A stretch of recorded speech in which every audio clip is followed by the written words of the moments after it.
मुख्यमंत्री पुष्कर सिंह धामी का हरियाणा चुनाव प्रचार का आज दूसरा दिन। धामी ने मुवाना में बीजेपी प्रत्याशी रामकुमार गौतम के पक्ष में किया जनसभा को संबोधित।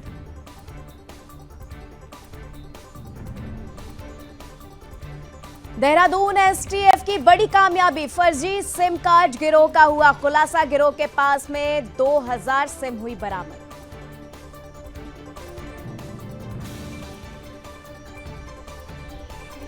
भारत बांग्लादेश क्रिकेट मैच के खिलाफ संतों ने खोला मोर्चा। 9 अक्टूबर को दिल्ली में है भारत बांग्लादेश क्रिकेट मैच के विरोध में सांकेतिक धरना शुरू।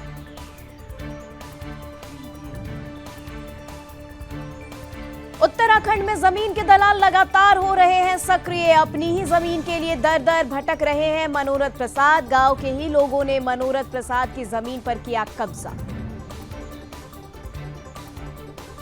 रामनगर में 3 दिन पहले नदी में बहे युवक का शव हुआ बरामद। मजदूरी करने के लिए ढेला नदी पार करके जा रहा था मृतक। अचानक नदी में पानी का स्तर बढ़ने से डूबा युवक। लाल कुआं से हल्दूचौर के बीच अचानक आया हाथियों का झुंड। हाथियों का झुंड अचानक आ जाने से मचा हड़कंप। हाथियों के झुंड के कारण लगी वाहनों की लंबी लाइन। पौड़ी में गर्ल्स स्कूल के पास कोबरा सांप देखने से मचा हड़कंप। वन विभाग की टीम ने कड़ी मशक्कत के बाद किया सांप को रेस्क्यू।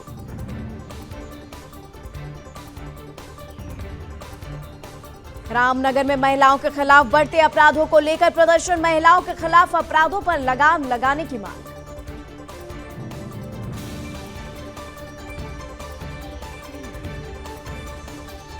देहरादून में उत्तराखंड परिवहन निगम की नई योजना। परिवहन निगम लाएगा 190 नई बसें। मैनेजमेंट को 31 दिसंबर तक का दिया गया समय। और मसूरी में अतिक्रमण करने वालों पर प्रशासन की कार्रवाई। प्लास्टिक बैग प्रयोग करने वालों पर कार्रवाई।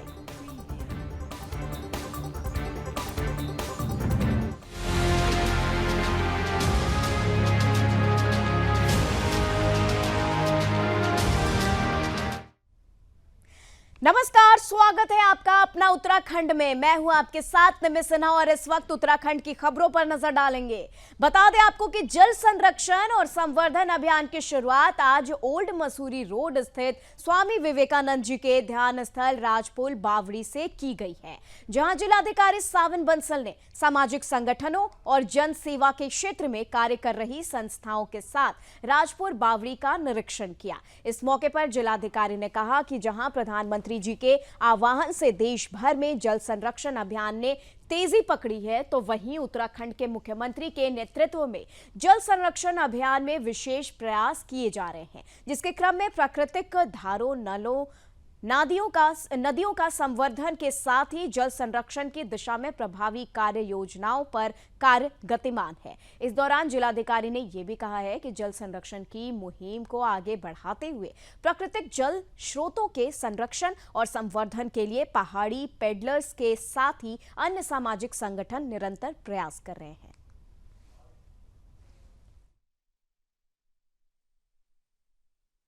देखिए, हमारे देहरादून शहर और उसके पेरिफेरी में कई सारे ऐसे ऐतिहासिक और नेचुरल हमारे जल स्रोत हैं। बावड़ी, नौले, धारे, एक्वीफर्स, जिनको सुरक्षित करने की अत्यंत आवश्यकता है। यदि हम वहाँ पे लोकल कम्युनिटीज़ को, हमारे एनजीओज़ को और सिविल सोसाइटी ऑर्गेनाइजेशंस को जोड़ लें, जिनको क्षेत्र की बहुत जानकारी रहती है, तो उससे ये अभियान, ये मुहिम विश्वास है कि सफल होगी। हमारे जिले लेवल पे माननीय मुख्यमंत्री जी के निर्देशन में सारा अथॉरिटी भी गठित की गई है, spring and river rejuvenation authority. तो इसमें जो एक्सपर्ट्स हैं सिविल सोसाइटी से, और उसमें कई सारे ऐसे प्रसिद्ध व्यक्तिगण भी हैं जिनके नॉलेज इनपुट से हम बेहतर काम कर सकते हैं। जैसे पद्मश्री मैती जी हैं, हमारे कुछ साइकिलिस्ट हैं, साइकिल कम्युनिटी है जो इसी तरह के भ्रमण पे, इसी तरह के सर्वे पे बहुत रुचि रखते हैं।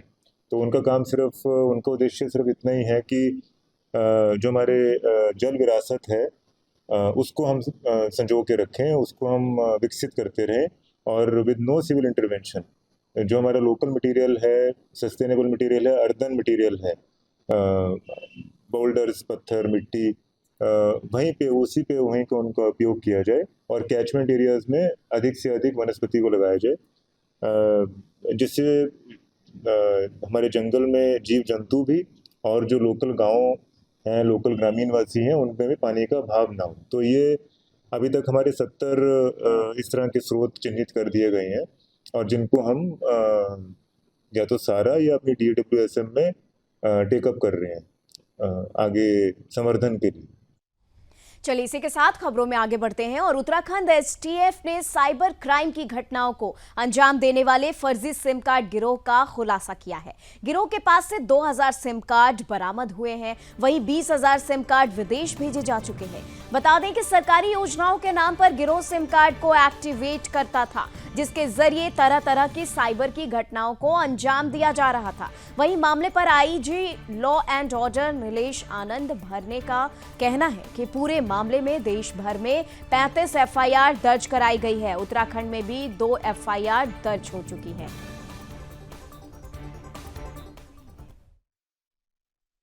मामला है हमारे यहाँ उत्तराखंड में बहुत बड़ा मामला है।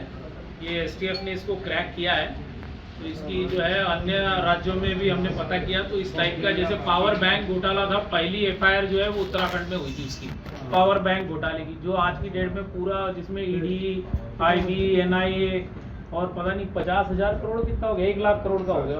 हाँ, उतना ज़्यादा पहुँच गया। टोटल FIR कितनी हुई थी पावर बैंक में? उसमें लगभग 300 FIR हुई थी पावर बैंक की, जिसकी पहली FIR जो है उत्तराखंड में हुई थी पावर बैंक। उसी तरीके का ये पहला मामला है। अगली खबर हरिद्वार से आ रही है, जहां की 9 अक्टूबर को दिल्ली में होने वाले भारत और बांग्लादेश क्रिकेट मैच के खिलाफ संतों ने मोर्चा खोल दिया है। सोमवार को जूना अखाड़े के महामंडलेश्वर यति नरसिंहानंद गिरी ने हरिद्वार की कुल देवी मानी जाने वाली माया देवी मंदिर में मैच के विरोध में सांकेतिक धरना देकर इसकी शुरुआत की। मंदिर परिसर से यति ने बांग्लादेश में हिंदुओं की स्थिति को लेकर अपना रोष व्यक्त करते हुए कहा कि एक तरफ वहां हिंदुओं को दुर्गा पूजा नहीं करने दी जा रही है और दूसरी तरफ हम लोग उसी देश के साथ मैच खेल रहे हैं। उन्होंने ये भी कहा कि इसके विरोध स्वरूप उन्होंने गृह मंत्री को पत्र लिखकर इसे रोकने की मांग की है। उन्होंने कहा कि यदि ऐसा नहीं होता है, वे विरोध में हरिद्वार या डासना पीठ में अग्नि समाधि लेंगे। नरसिंहानंद गिरी के इस विरोध को हरिद्वार में भी समर्थन मिलना शुरू हो गया है। बता दें, परशुराम अखाड़े के अध्यक्ष ने यति नरसिंहानंद गिरी की इस मांग को जायज बताकर इसका समर्थन किया है।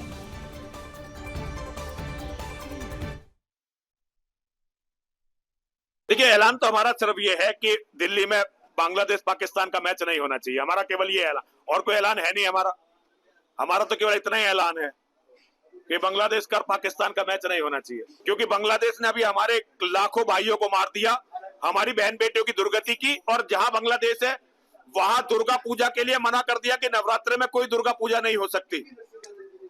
तो ऐसे में जो ये अपमानजनक और ये अन्यायपूर्ण व्यवहार हिंदुओं के साथ किया जा रहा है, इसका हर स्थिति में विरोध करना चाहिए।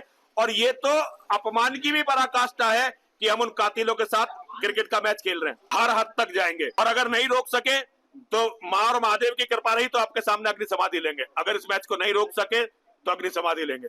हर तरह से हर कोशिश करेंगे, ये मैच दिल्ली में होने नहीं देंगे। समाधि देखिए, अगर गुरु महाराज की आज्ञा रही, मां और महादेव की कृपा रही तो आपके सामने जूना अखाड़े में अग्नि समाधि लेंगे। हर हर महादेव। देवभूमि मां गंगा जी के प्रांगण से आज पूज्य महाराज जी महामंडलेश्वर जूना अखाड़े के यति नरसिंहानंद जी आए, इनका आगमन स्वागत किया है। 9 अक्टूबर को जो बांग्लादेश का भारत के साथ मैच है, ये रोकने का प्रयास, और ये मैच होने देंगे। अब संतों की हुंकार है, और ये देवभूमि हरिद्वार से है। हरिद्वार की हुंकार पूरे भारत में नहीं, पूरे विश्व में होती है। अब ली है अंगड़ाई है, आगे और लड़ाई है। जितनी हद तक जाएंगे वो आपको स्वयं दिखाई देगा, लेकिन अभी हम कुछ नहीं कह सकते, क्योंकि रणनीति से पूरा काम जो होगा वो संभव, इस मैच को रोकने का पूरा प्रयास करेंगे, और जहां तक होगा उसको हम बर्दाश्त नहीं करेंगे। चलिए इसी के साथ खबरों में आगे बढ़ते हैं। अगली खबर मसूरी से आ रही है, जहां मशहूर अंतर्राष्ट्रीय रेफरी नंद किशोर के मसूरी स्थित आवास में मसूरी स्पोर्ट्स क्लब एसोसिएशन द्वारा आयोजित कार्यक्रम में मशहूर अभिनेता टॉम ऑल्टर की 7वीं पुण्यतिथि पर उनको पुष्पांजलि अर्पित की गई। इस मौके पर मसूरी स्पोर्ट्स एसोसिएशन के अध्यक्ष सूरज सिंह रावत, रूपचंद गुरुजी, नंदलाल सोनकर ने कहा कि टॉम ऑल्टर मसूरी के थे और उनकी कई यादें मसूरी से जुड़ी हुई हैं। उन्होंने ये भी कहा कि जहां फिल्मों में कई प्रकार के किरदार किए और फिल्म इंडस्ट्री में अपनी अलग अलग पहचान भी बनाई। उन्होंने कहा कि टॉम ऑल्टर साल 1980 से लेकर 1990 के दशक तक स्पोर्ट्स जर्नलिस्ट भी रहे थे। वो पहले जर्नलिस्ट थे जिन्होंने टीवी पर सचिन तेंदुलकर का इंटरव्यू लिया था। उस समय सचिन क्रिकेट में कदम रखने जा रहे थे, वहीं उनको खेलों से भी लगाव था। उन्होंने ये भी बताया कि टॉम ऑल्टर को मसूरी से बहुत लगाव था और जब भी उनको फुर्सत के कुछ पल अपने काम से मिलते थे वे मसूरी जरूर आते थे। टॉम ऑल्टर मसूरी में सामाजिक कार्य में सक्रिय थे। मसूरी में नगर पालिका परिषद द्वारा ऐतिहासिक घंटाघर के तोड़े जाने का भी टॉम ऑल्टर ने विरोध किया था। इसके लिए उन्होंने घंटाघर स्थल पर 1 दिवसीय धरना दिया था। इसके बाद प्रशासन ने घंटाघर का निर्माण किया। उन्होंने ये भी बताया कि मसूरी में खेल मैदान का निर्माण किया जाना टॉम ऑल्टर का एक सपना था। इसको लेकर उनके द्वारा स्टेडियम बनाए जाने को लेकर लगातार कवायद की गई, लेकिन मसूरी का भिलाडू स्टेडियम नहीं बन पाया। उनके द्वारा हर साल मसूरी में हाफ मैराथन का आयोजन भी किया जाता था।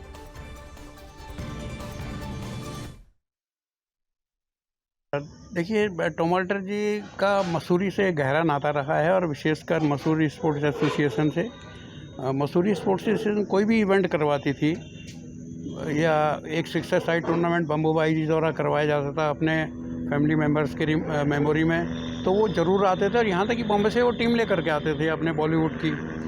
और मसूरी स्पोर्ट्स एसोसिएशन चाहे कभी क्रॉस कंट्री करवाता हो या क्रिकेट टूर्नामेंट करवाता हो या और कोई इवेंट होती हो तो उसमें वो ज़रूर आते थे।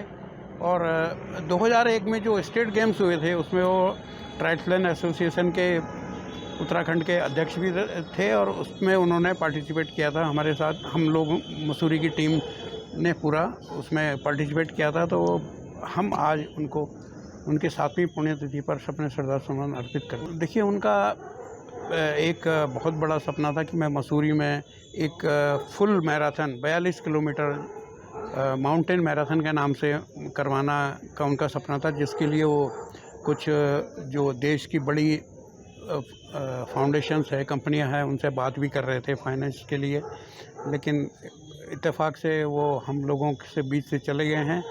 और मसूरी स्पोर्ट्स एसोसिएशन इस बारे में पूरा प्रयास रहता है कि उनके सपने को पूरा करें और ये फुल मैराथन कंडक्ट करवाएं, लेकिन इसके लिए हमें काफ़ी प्रयास करने पड़ेंगे। मैं ये कहना चाहूँगा कि अब एक ब्लड रिलेशन होता है और एक इस तरह का रिलेशन है जो टॉम भाई साहब के साथ था, जो ब्लड से भी ज़्यादा, यानी कि वो हमारे क्लोज थे बिकॉज ऑफ स्पोर्ट्स।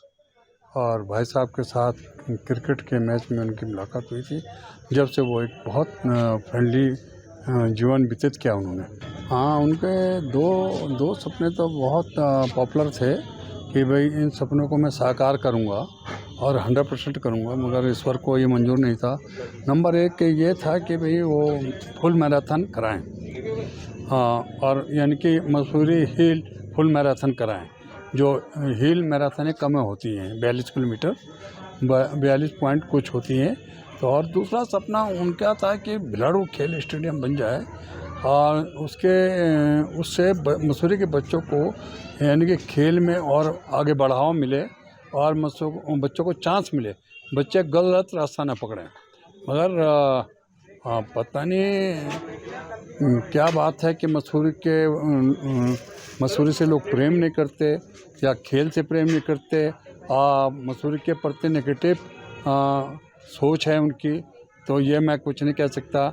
जिसमें कि 33 लाख रुपए खर्च भी हो चुका है और फिर भी भिलाड़ू स्टेडियम नहीं बन रहा है, तो इसमें एक प्रश्न चिन्ह लगता है कि कहीं ना कहीं वो मसूरी से प्रेम नहीं करते हैं। अगली खबर पौड़ी जिले से आ रही है, जहां की प्रारंभिक शिक्षा विभाग की जनपद स्तरीय खेल प्रतियोगिता का मुख्यालय पौड़ी में समापन हो गया। इस दौरान जहां छात्र छात्राओं ने कई खेलों में दमखम दिखाया, तो वहीं पौराणिक वाद्य यंत्रों की थाप पर नृत्य और सांस्कृतिक कार्यक्रमों की प्रस्तुतियों ने देर शाम तक राष्ट्रीय स्टेडियम में समा बांधे रखा।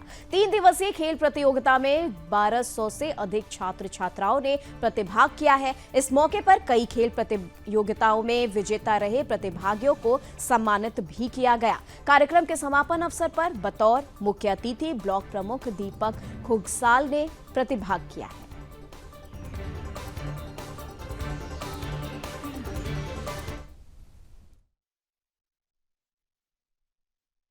पोस्ट का हार्दिक आभार और धन्यवाद करती हूँ। दूसरी बात रही चैंपियनशिप ट्रॉफियाँ देने की, तो ये तो सागर में एक जब पानी के एक बूंद के बराबर है, और मैं इस प्रकार का सहयोग निरंतर बनाए रखूँगी। और जो मेरे बच्चों ने जो कार्यक्रम यहाँ पर प्रस्तुत किए हैं, उनमें उनकी जो मेहनत झलक रही थी, मैं उन अध्यापकों को भी लाख लाख धन्यवाद करती हूँ। असली पुरस्कार के हकदार मेरे शिक्षक साथी हैं, और जो विपरीत मौसम के होते हुए भी उन्होंने जो है बच्चों का उत्साहवर्धन बनाए हुए रखा। मैं आपको बताना चाहती हूँ कि यहाँ से सारा कार्यक्रम निपटाने के बाद में कल हमारे अध्यापकों ने एक बच्चे के जन्मदिन को भी सेलिब्रेट किया है। और बताओ कितनी उनको थकान रही होगी, लेकिन बच्चों के लिए उन्होंने अपनी शारीरिक थकान को भी दरकिनार करते हुए और बच्चों का मनोबल बढ़ाया, उनकी हर प्रकार की खुशियों में वो शामिल हुए। तो मैं तो केवल धन्यवाद करती हूँ, और अपने सीओ सर का भी मैं धन्यवाद करती हूँ कि ऐसे सरल और मधुर भाषी अधिकारी अगर शिक्षकों के साथ में उनका मनोबल बढ़ाते हैं, तो निश्चित तौर पे हम सफलता के ओर अग्रसर होते हैं। और ये बहुत छोटा पुरस्कार है, लेकिन ये पुरस्कार बच्चों को अपने लक्ष्यों तक पहुंचाने में उन्हें मोटिवेट करता रहेगा। और मैं चाहती हूँ कि वो अपने लक्ष्यों को प्राप्त करें, और एक स्वच्छ समाज में एक हम बहुत अच्छा सा। देखिए, 3 दिवसीय जो हमारी प्रतियोगिता थी, प्रारंभिक स्तर की जिला स्तरीय प्रतियोगिता थी, और इसमें हमारे जो पौड़ी जनपद के 15 विकास खंडों से विभिन्न विद्यालयों से दूर दराज के जीरो खाल हो, नैनी डाडा हो, यमकेश्वर हो, दक्षिणी खाल हो, सभी जो अन्य विकास खंड थे वहाँ से लगभग 1000 से ज़्यादा जो है यहाँ पर हमारे छात्र छात्राओं ने प्रतिभाग किया।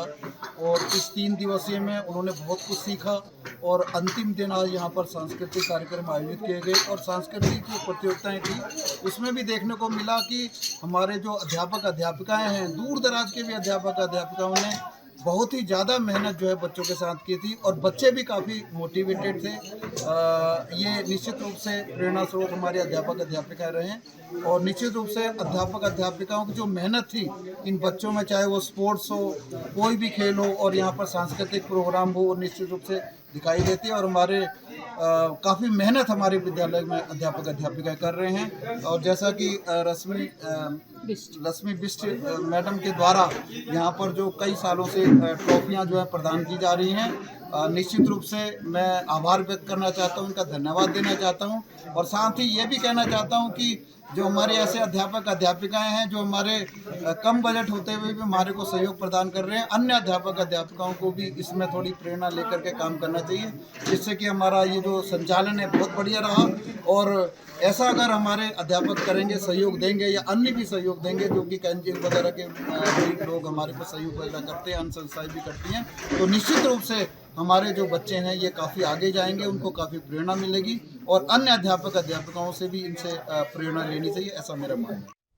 अगली खबर रामनगर से, जहां की ग्राम मालधन चौड़ स्थित ढेला नदी में 3 दिन पहले डूबे युवक का शव रविवार को बरामद कर लिया गया है। घटना के बाद जहां एक ओर मृतक के परिजनों में कोहराम मचा है, तो वहीं पुलिस भी मामले की जांच कर रही है। बता दें कि ग्राम शिवनाथपुर नई बस्ती के रहने वाले 47 साल के पूरन चंद्र अपने घर से मजदूरी करने के लिए ढेला नदी पार करके जा रहे थे कि अचानक नदी में पानी का स्तर बढ़ जाता है। नदी में अचानक पानी का जल स्तर बढ़ने से नदी में आए तेज पानी के बहाव से पूरन चंद्र बह जाता है और मौके पर मौजूद कुछ लोगों ने उसे बचाने का प्रयास किया, लेकिन पूरन ग्रामीणों को नहीं मिला। इसके बाद ग्रामीणों ने इसकी सूचना पुलिस को दी। सूचना मिलने पर पुलिस और एसडीआरएफ के जवानों ने भी नदी में युवक को काफी खोजा, लेकिन उसका कोई पता नहीं चला। बता दें कि शुक्रवार से परिजन और ग्रामीण युवक की खोजबीन कर रहे थे और रविवार की सुबह युवक का शव पीपल पड़ाव के पास नदी से बरामद हुआ।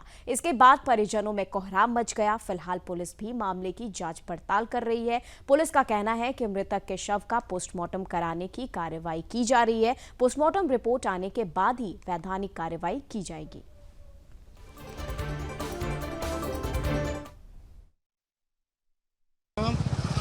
मेरा नाम सर गुलाब चंद है।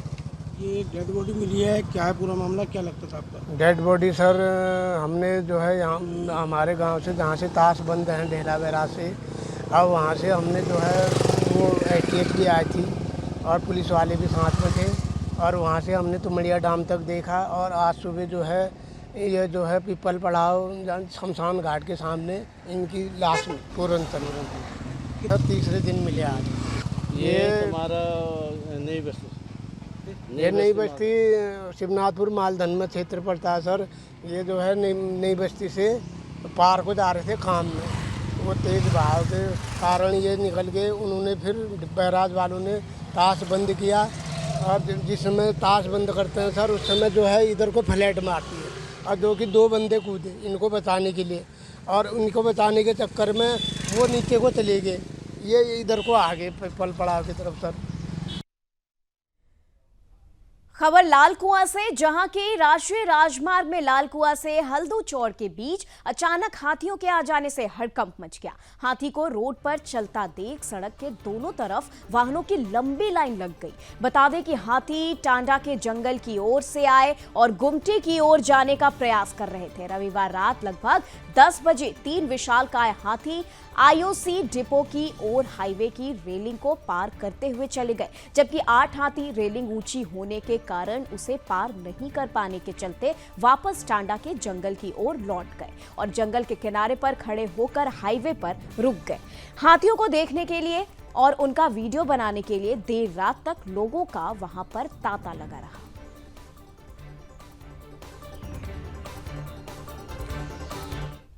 चलिए खबरों में हम आगे बढ़ेंगे और आपको बता दें जो अगली खबर है वो पौड़ी से आ रही है। पौड़ी शहर के गर्ल्स स्कूल के पास एक आवासीय भवन में लगभग 2:30 बजे 2 कोबरा प्रजाति के सांप देखे जाने से इलाके में हड़कंप मच गया। इस दौरान आवाहन संस्था की अध्यक्ष प्रियंका थपलियाल ने वन विभाग को तुरंत इसकी सूचना दी। वन विभाग के अधिकारी घटनास्थल पर पहुंचे और वन बीट अधिकारी पंकज नेगी, पवन रात और रोहित कुमार द्वारा मौके पर पहुंचकर दोनों सांपों को ढूंढने का प्रयास किया गया। करीब आधे घंटे की मशक्कत के बाद वन विभाग की टीम ने एक सांप को रेस्क्यू किया। इसके बाद वन विभाग की टीम वहां से रवाना हो गई, लेकिन कुछ ही देर बाद फिर से एक और सांप दिखाई पड़ता है और सूचना वन विभाग को दी जाती है, जिसके बाद दोबारा वन विभाग की टीम मौके पर पहुंचती है, लेकिन वन विभाग की टीम दूसरे सांप को पकड़ने में असफल रहती है।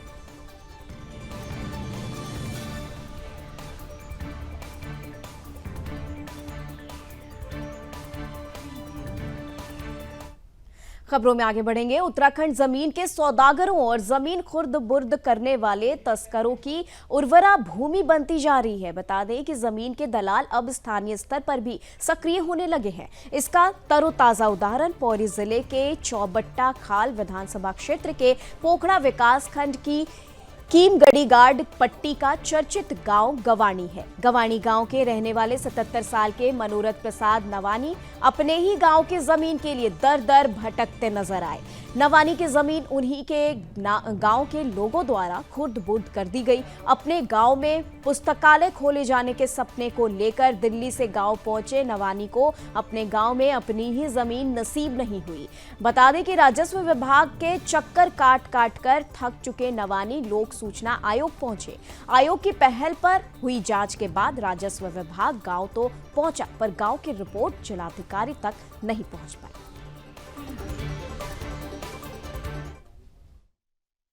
इस संबंध में एसडीएम से भी अभी रिपोर्ट ली गई। सूचना आयोग, माननीय सूचना आयोग के द्वारा ये डायरेक्शंस दिए गए थे कि संयुक्त जांच उनकी उपस्थिति में की जानी है। इस संबंध में उनकी उपस्थिति में एसडीएम द्वारा एक जांच कराते हुए एक आख्या माननीय आयोग को प्रेषित की जा रही है। तो जो भी नियमानुसार आवश्यक कार्रवाई है प्रशासन या तहसील प्रशासन के स्तर पर वो सुनिश्चित की जाए। जो है वो दे बिना किसी दबाव के अपना पक्ष रखे, हमारा पक्ष सुने, उनका भी पक्ष सुने।